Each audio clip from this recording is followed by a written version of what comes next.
Ce tutoriel est compatible avec toutes les imprimantes 3D System. Dans un premier temps, on lance le logiciel. Ensuite, on va importer notre fichier STL en cliquant sur Fichier puis Importer. Dans le cas où notre fichier est très grand, on doit définir s'il est en inch ou millimètres, puis on clique sur Définir. Si on se met en vue de dessus, on remarque que la pièce est plus grande que le plateau d'impression. Nous avons besoin de couper notre pièce en plusieurs morceaux. On clique sur l'icône fractionnée, puis sur Ligne.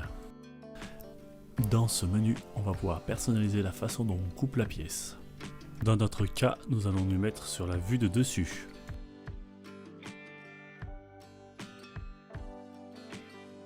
Puis, on clique sur sélectionner un point ou une droite. Je clique sur ma droite. Ensuite, si on le souhaite, on peut découper de différentes manières. Dans notre cas, on va choisir une scie sauteuse qui correspond à une queue d'aronde. On rentre le nombre de répétitions de la forme, puis on peut jouer avec le vecteur pour placer le début et la fin de notre queue d'aronde.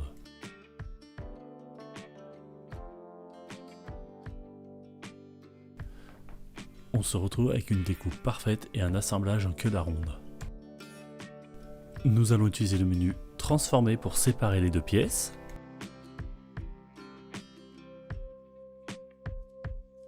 Ensuite, on ajuste notre pièce sur le plateau avec le menu Transformer.